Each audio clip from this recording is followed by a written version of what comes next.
Oman and Iran are reportedly holding a meeting to examine options to ensure the smooth flow of transit for ships through the Strait of Hormuz. Iran and Oman share that critical waterway, but Iran has been asserting control over it since the war started.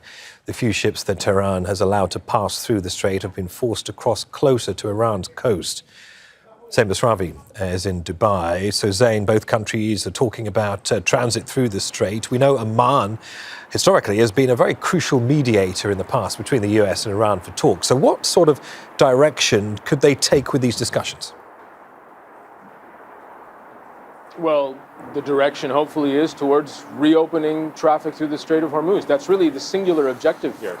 And it says a lot that Oman is currently the only GCC country publicly saying that it is still in open conversations with Iran. And certainly from the statement that they issued earlier today, they confirmed that these talks are happening, something that's been reported for the last few days as reports that they are talking. They say that it is happening at a deputy minister level. So that is at a fairly high level. And the foreign ministries are talking to each other. And the goal, yes, as I said earlier, is to open the Strait of Hormuz. Now, how that happens will determine how the region is affected, how global maritime traffic and the economic conditions globally are affected. If it happens through dialogue, good chances are that without shots fired, there's unlikely to be more retaliation on the GCC. There's unlikely to be a great deal of military activity in the Strait of Hormuz. If it happens how the US wants it to, which is if they don't open right away, no conditions, they'll attack, then we're likely to see more retaliation in the GCC. Now, what does Iran want? Iran wants to continue most likely to maintain a pressure point on the Strait of Hormuz. They're not going to let this go. They don't have a nuclear deterrent. They have military capability and have put up stiff resistance against this US-Israeli attack. But the reality is they don't have a nuclear deterrent. They don't have the ultimate deterrent. They have this economic deterrent. And however things play out, however the war ends, however it carries on, however trade in the Strait of Hormuz is affected, they're most likely going to position themselves now in an economic position to be able to continue to put pressure on this important pressure point. So that may mean putting in a protocol in place that allows for tolls, that allows for them to be able to continue to have security, to allow Iranian maritime security apparatus to be consulted whenever a ship passes.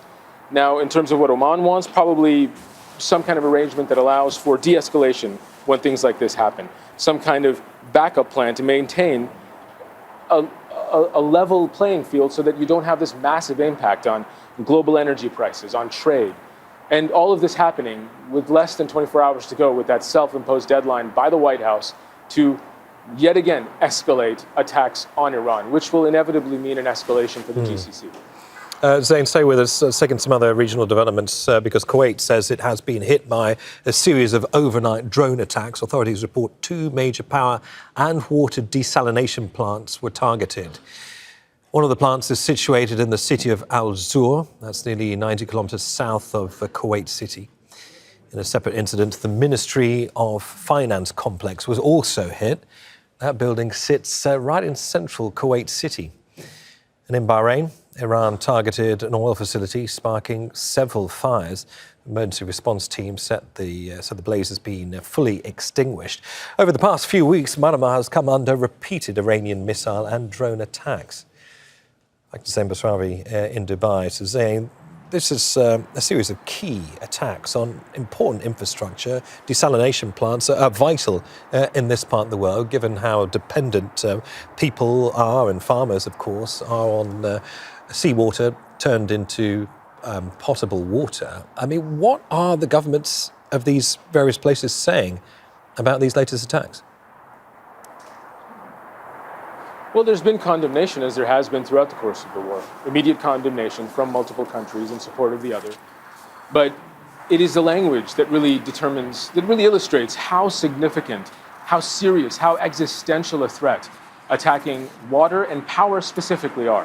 There have been a number of attacks, even now, of Bahrain, Abu Dhabi, Kuwait, Saudi Arabia. We could go through a list once again of all of the attacks we've seen just not in the last 12 to 24 hours, in the last few days.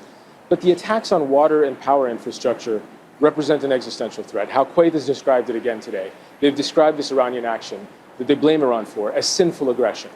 And that very loaded language really shows you that attacking water, 40 to 90% of drinking water for many of the cities here comes from desalination. They have integrated power systems. So these desalination plants also generate electricity. and attacking electricity in a place that is arid. The weather's nice now, but in a few weeks, a few months, this is going to become a place that gets so hot you can't be outside for more than a few minutes. So attacking critical of the most critical infrastructure is an existential threat that could potentially sow a great deal of chaos. These cities have between 3 days to 2 weeks of drinking water in reserve. After that, things get very hectic. That is the kind of thing that would see a mass exodus. That is the kind of thing that shuts entire sections of cities down. So when you attack desalination, when you attack an integrated power network, that is something that was, up until this war, a red line. All those red lines have been blurred. So for GCC countries, this is a real pivotal moment. If there is an escalation by the US and Israel, and Iran chooses to escalate once again and attacks more of these desalination and water power plants, right now they've attacked a handful. There's dozens across the region. But if they start targeting them more systematically, if this starts to shut down parts of the city and supply to people living in those parts of living across the GCC, that is something that could be an irreversible course for this conflict. And that is no doubt something that GCC leaders are watching carefully, they're consulting with global leaders about, and again, it is an escalation that they will be hoping to stop from happening as the US continues to up the rhetoric pushing for more escalation. Zein Basravi in Dubai, thank you.